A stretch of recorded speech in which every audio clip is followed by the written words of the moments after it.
very first concert I ever saw in my life was at the Auditorium North Hall, downtown Memphis. I went about 1965. Now, how old are you This in big, 1965? 12, 13. And I went to see the Beach Boys, of all people, at the Auditorium North Wow. Hall.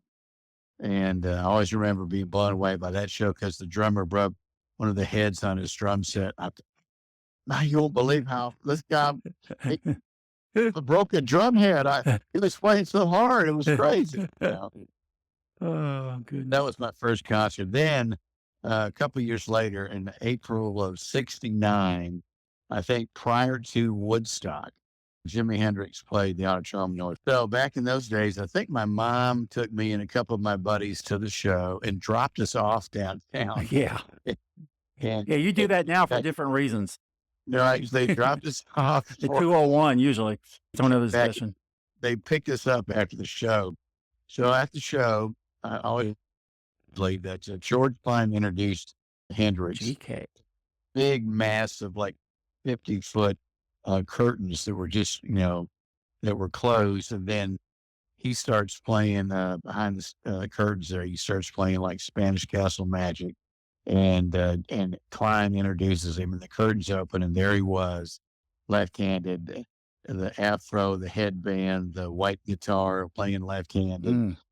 And then it was just like, oh my God, there he is, and he's right in front of us.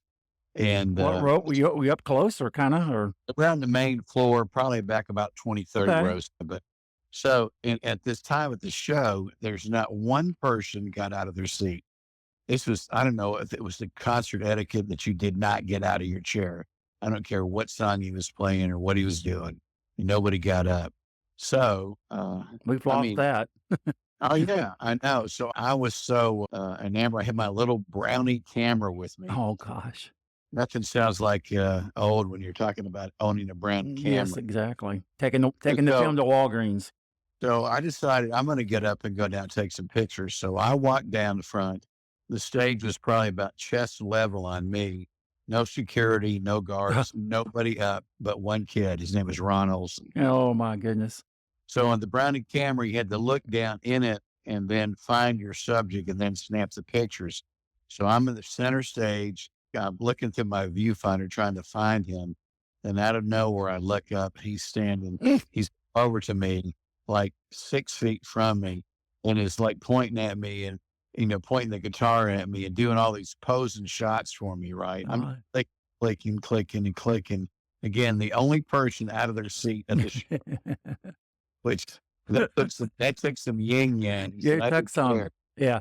So anyway, tell me you still have those pictures. No, that's a sad story. I think about them all the time. When you're a kid, you put all that stuff into an old cigar box somewhere with your collectible baseball cards. Right. One day when you go off to college or somewhere, you kind of forget about them and you don't realize the importance of them, and they go away. But it was then later on, a few years later, and later on in the '70s, he came and did a show at the Coliseum.